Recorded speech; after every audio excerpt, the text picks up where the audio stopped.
Some of you would have been able to solve all of them. Certainly those who were present before. Now, we'll begin with hydrogen. Simple. Two electrons. 2 electrons expected. It's going to go into sigma 1s2. That's going to be half 2 minus 0. Bond order is going to be 1, and because the electrons are paired up, it's expected to be diamagnetic. All right. H2 plus would have 1 electron.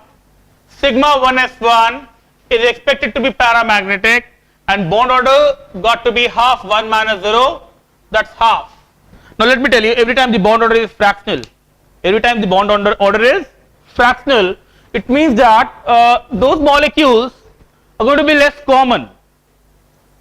Bond order fractional would mean, first of all, this would mean H2 plus is less stable than hydrogen. Certainly, it would mean H2 plus is less stable than hydrogen. Also, bond order fractional is likely to be, about species which are going to be less commonly found. Nitrogen, how many electrons total? 14. And then while filling for nitrogen, we'll understand that 14 electrons are going to be filled till this point. So let me take this one time effort again. Sigma 1s2, sigma star 1s2, sigma 2s2, sigma star 2s2, sigma 2px2, pi 2py2, pi 2pz2. All right. Now when you have to fill 14 electrons, you would have filled sigma 2px2 and pi 2py2, pi 2pz2. Fine. कोई problem नहीं आता? And if you look closely, you would find that out of them, 10 would have gone into bonding, and 4 would have gone into anti-bonding. Huh? Bond order 3. Bond order 3. That also justifies n triple bond n. There is a triple bond between nitrogen atoms here. Also, sterically, more than 3 bonds are not possible between 2 nuclei. Let's understand that. Sterically, between 2 nuclei, there cannot be more than 3 bonds. And this is where nitrogen is going to be such a stable molecule. 3 bonds would mean maximum bond order. Now what I have done is, in nitrogen 14, I've obeyed this order, and I found that 10 of the electrons go into bonding orbitals, 4 go into anti-bonding, bond order is 3, n triple bond n, and because all electrons are paired up, it should be diamagnetic. Nitrogen should be diamagnetic. Fair enough?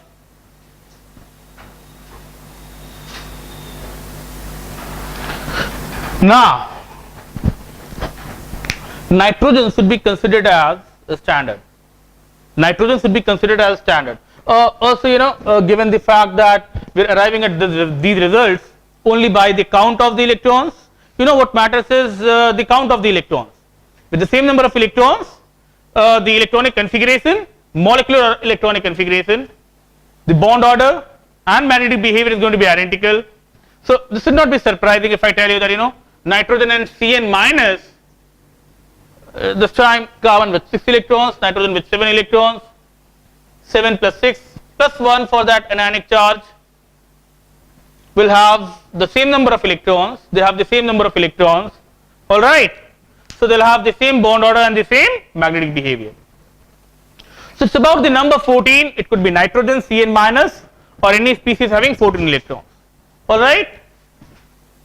Now O2 plus with 15 electrons, O2 16, O2 minus 17, O2 minus minus, and fluorine with 18 electrons. Please be attentive. We are going to take nitrogen as a standard. And we pay attention to a few facts here. If you look closely, till nitrogen, or by the time 14 electrons are filled, all the bonding orbitals are taken up. First of all, in our syllabus, we are going to limit our discussion till this point only. We'll limit it to diatomic molecules, and in all likelihood till the merger of orbitals of second orbit. So if it's limited to this extent, we have 10 molecular orbitals. See, we have 10 molecular orbitals, and at most I could fill 20 electrons, alright, out of which 10 are supposed to go into bonding and 10 will go into anti-bonding orbitals. Fine. And till 14, all those bonding orbitals are taken up, So certainly after 14, 15, 16, 17, 18, 19, 20, they'll all go into anti-bonding orbitals, So this fact can be taken great help of, because every time you have more electrons than 14, 15, 16, 17, 18, and if it's only about finding bond order, right away with 15 electrons, after 14 it's going to go into bonding, anti-bonding only. You know that till 14 all the bonding electrons are placed. For 15 the bond order is going to be half, 10 minus 5. For oxygen we have seen half, 10 minus 6. For O2 minus half, 10 minus 7. For O2 minus or fluorine, it's going to half, 10 minus 8. So it's going to be a quick way of finding the bond order, where you'll avoid writing for the entire configuration. Hope I'm clear on this part also. With this being the limiting point of MOT for our requirements, we're going to deal with 10 molecular orbitals, where which can accommodate 20 electrons, 10 into bonding, 10 into anti-bonding. Now till this point, I repeat, all bonding orbitals are used up. So take nitrogen as a standard. So the configuration of O2 plus 15 electrons could well be written as that of nitrogen, and then the 15th would have come here, so that of nitrogen, and then pi star 2py1. You understand here, we're not going to go into this argument that whether it goes into pi star 2py1 or pi star 2pz1, because both are degenerate. O2 we have seen, O2 16 we have seen, it could be written as the configuration of nitrogen, then pi star 2py1, then pi star 2pz1. So we can take nitrogen as a standard. We realize that after nitrogen all the electrons will go into anti-bonding orbitals only, and that's going to make it easier. 15, 16, 17, 18, 19, if it's only about bond order, it's going to be half, 10 minus 5, 6, 7, 8 respectively. So that's going to leave me with a bond order 2.5 here. Say yes or no? Bond order 2.5, 2, 1.5 and 1. O2 minus minus, where each oxygen atom is going to have effectively charge -1. We learned in stoichiometry, it's about peroxide. Yes or no? In peroxides, the oxidation number of oxygen was taken to be -1. Now with O2 minus, it's peroxide, and we have seen in peroxide it's oxygen, single bond oxygen. Peroxides are species containing O single bond O. This is called the peroxobond, and that's also justified by MOT. With 18 electrons, bond order is half, 10 minus 8, which is 1, and there is oxygen single bond. Okay? Fair enough. O2 minus and fluorine will have the common number of electrons, and thus the bond order and magnetic nature. If you look here, till 14 all the electrons were paired up. Now 15 is going to have an unpaired electron, 16 will also have an unpaired electron, and mind you, till pairing starts, the electrons in the degenerate orbitals are of the same spin. So if this is clockwise, this also will be clockwise, and there's going to be paramagnetic behavior of this structure. Yes or no? Pairing will not start till all of them have at least one electron, and this first electron going into all orbitals will be of the same spin. Okay? 17 O2 minus will have just one paired up, O2 minus would mean from pi star to py1, pi star to pz1. Now it's like pi star to py2, pi star to pz1. Still there is one unpaired electron.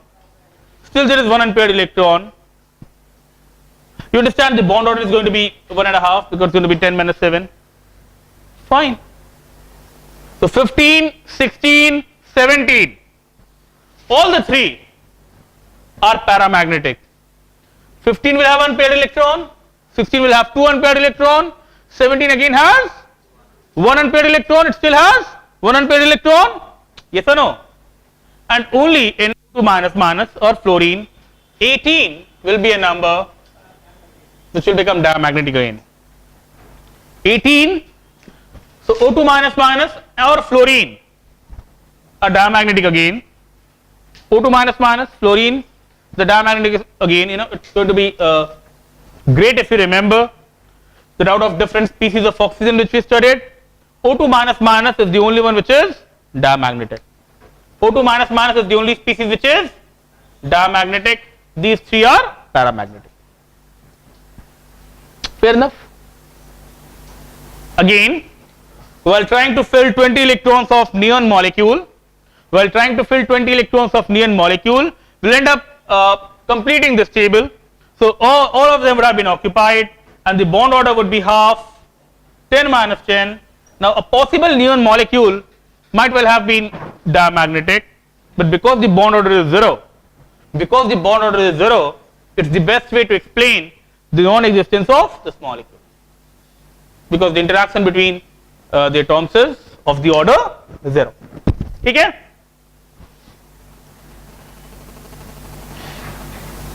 More than the chemical nature of this species, you'll get to know more about the numbers out here. It's all about the numbers. And 15, 16, 17, you know how to calculate their bond order, whether it's O2 plus or NO, nitric oxide. As long as the number of electrons is 15, look here, O2 plus is 15, NO is also 15. So it's not about the nature of the molecule. In MOT it's about the total count of electrons. So NO and O2 plus, it's called superoxonium ion, that's nitric oxide, will have the same bond order 2.5, and both would be paramagnetic. Fair enough?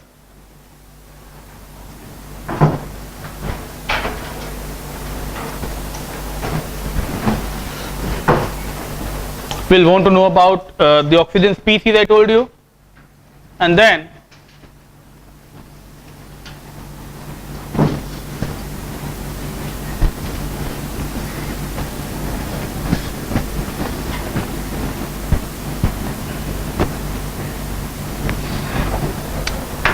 we've understood how between an O2 plus, O2, O2 minus and O2 minus, only this was diamagnetic, the rest were paramagnetic.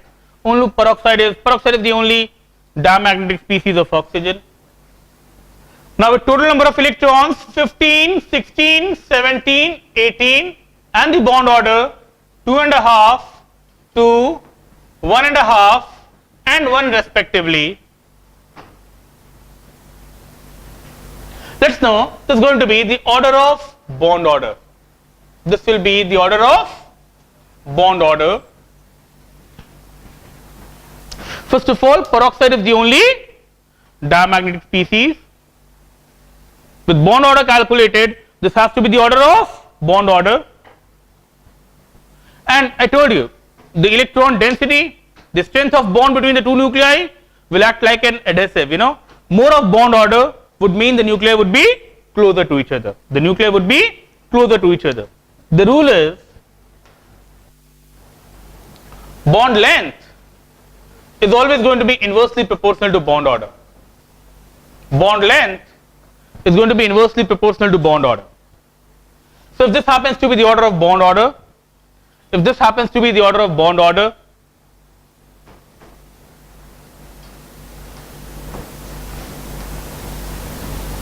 the reverse would be the order of bond length.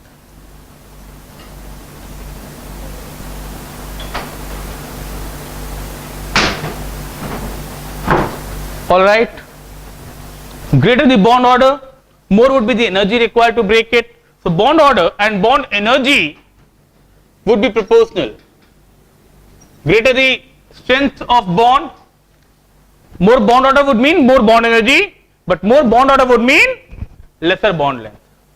Would mean lesser bond length.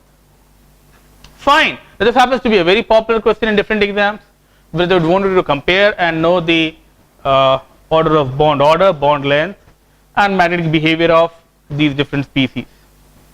Fine. Now before we move to another part of chemical bonding, we can't move before knowing another fact about this theory. I hope I can wrap this now. It's been observed that 2s and 2p have very close energy values. The 2s atomic orbital and 2p atomic orbital have very close energy values, and all of it studied, everything we derived and concluded is going to be true for most of the reasonable sized molecules. But it's seen that for atoms where the atomic number is less than equal to 7. Now when I say atoms having atomic number less than equal to 7, we are talking about smaller atoms. Fine. Nitrogen or before that. Now whatever we derived and concluded would be true for reasonably sized atoms, for Z less than equal to 7. So for nitrogen or smaller atoms, it's seen that because of intermixing of 2s and 2p,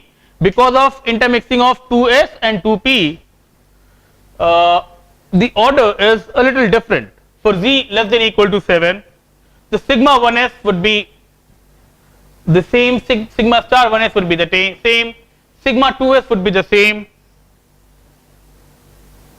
Now there is going to be a change in order between these two only. This is going to move up and this is going to come down. So the pi bonding and the sigma bonding would have a small change here. The sigma 1s would remain put, so would be sigma star 1s, sigma 2s, sigma star 2s. Now this is going to be pi 2py, pi 2pz, and this is going to be sigma 2px. This is going to be sigma 2px. Fine. So let's know about it before concluding everything in MOT. Let's know about it that for small atoms,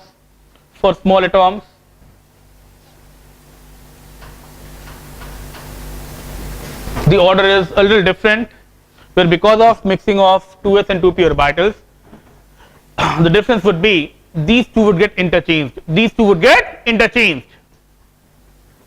Fine. Now if it's Z equal to 7, this one would hold true. For nitrogen as well. Yes or no? For Z equal to 7, this would be true for nitrogen molecule. Now what we did was we accommodated these 14 electrons using this table. But now we know the fact is, in the interaction of an atom as small as nitrogen, this is the order of molecular orbitals. Now the reason it doesn't hurt us when it comes to calculation of bond energy, bond order and the magnetic nature is, eventually all of them are fulfilled. If you have a count, this to this would mean filling 14 electrons only, and if you are filling all of them, even if the order is a little disturbed, I guess I have made myself clear, for nitrogen 14 this is going to be the real order. So long we filled these 14 electrons in nitrogen using this order, but as long as this entire group is filled, there will be no discrepancy in or no confusion in the value of bond order and then magnetic behavior, because either way you will conclude that nitrogen is diamagnetic and the bond order is 3. But realistically, even in nitrogen this is going to be the order and this got to be obeyed. Fine. Although it would not have mattered while calculating bond order and then magnetic behavior, the reason I felt it necessary to tell you that for nitrogen this order has to be obeyed is because in a problem of this kind, nitrogen becoming N2 plus, suppose they ask you nitrogen becoming N2 plus electron, if the question is that this electron is going out from which molecular orbital, if the question is nitrogen becoming N2 plus, and if they ask you that this is going to go out of which atomic orbital, molecular orbital, I'm sorry, then only if you know about this order, you will be able to say that it is going out of sigma 2px, because going by this order, this is how it's going to get completed. So this is going to be the outermost orbital, molecular orbital, and this would have come out from sigma 2px and not from a pi. All right. Also we are talking about 14 becoming 13. I know, I hope you understand that we needed to know this realistic order, because in a question of this kind we'll have to know that this electron coming out from nitrogen is not coming out of a pi 2py or pi 2pz, it's coming out of sigma 2px because the order is altered here. Fine. Also, if you take out one more electron, we're talking about a system 12 electrons. Let me tell you about a possible structure. C2, 2 carbon atoms, 2 carbon nuclei, forming a system of 12 electrons, filling by this order, 14 to 13 would have meant taking out one electron in this way and then taking out another electron from this way, and I would have thought that C2 is paramagnetic. But only if I know and believe in this order, for z less than or equal to 7, I would know for 12 it would be like emptying this sigma 2px, and C212 would be diamagnetic. Yes or no? So for questions of this kind, I'll be lost if I don't know about this part of MOT. For sigma 2px to be above pi 2py, pi 2pz in atoms where z is less than or equal to 7, C212 would then appear diamagnetic. C212 would then appear diamagnetic. Fine, because C212 would mean filling electrons till this point only. Yes or no? And that's going to mean it's diamagnetic. All of them are paired up. 2, 4, 6, 8, 10 and 12. Well, going by this, this would have been 11 and 12, and it would have suggested paramagnetism, but it's diamagnetic. Another fact about these species is, I don't know if I told you before or not, if you go about finding the bond order, half number of electrons in bonding, 2, 4, 6, 8, 8 minus 4, 4.2, 2, it's suggesting a carbon double bond carbon,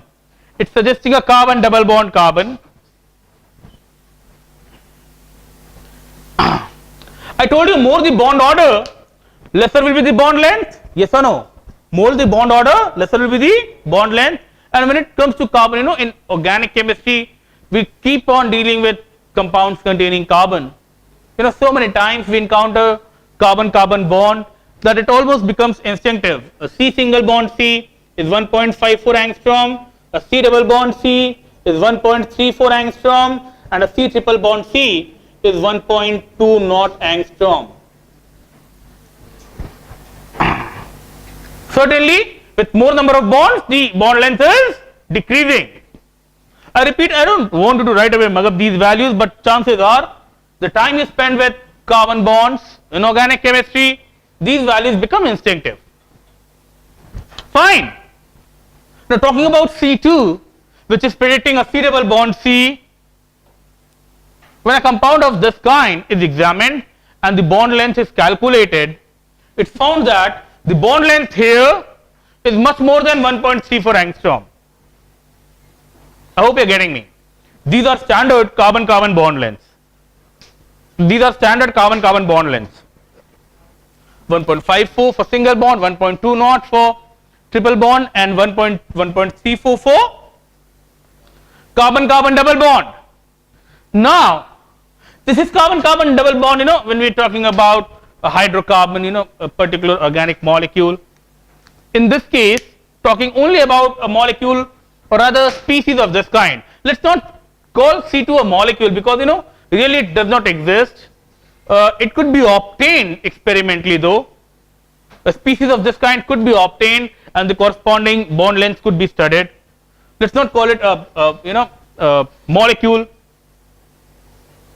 It's going to be a species only, which could be obtained, and a species of this kind C2 is found to have a bond length larger than 1.34, which is the carbon-carbon double bond length in molecules bearing the C double bond C. Fine, we're going to call them alkenes. Okay? The explanation is, it happens to be a particularly very interesting case. I don't know if I told you about this before or not. And the explanation is, please be attentive. It's going to come out again out of energy considerations and the wave nature of electrons. This bonding and this anti-bonding sort of even out. Bonding and anti-bonding sort of even out. The contribution of these electrons towards strengthening the bond and the contribution of these anti-bonding electrons towards weakening the bond, they got to even out. Now, if the bond is because of yet again these two evening out, see if you're getting me or not. Let's have this thought. These two even out, and it's supposed that eventually these electrons in pi bonding orbitals, it said that in C2 these electrons in pi bonding orbitals are responsible for the formation of these bonds, because otherwise the bonding anti-bonding are evening out. So it's again a common statement, a common thought, that in C double bond C in C2 species the two bonds are because of the 4 electrons in pi bonding orbitals, very differently, very strangely. It's supposed to be the only molecule where both are supposed to be pi bonds. Any day the way we approach bonding, overlap of orbitals and all, it's all about ideas, thoughts and phenomena. Fine. And using MOT, we understand that these two bonds are eventually resulting because of these 4 electrons which are there in the pi bonding orbitals. It's supposed to be a species. We're never going to rule out. We're never going to support an argument of this kind. We always believe, very strongly believe, I told you, that a sigma bond is formed and then only a pi bond is formed. I told you, jab tak sigma bond nahi banega, the nuclei will not come closer for an overlap, lateral overlap. But let's know, this is supposed to be a peculiar case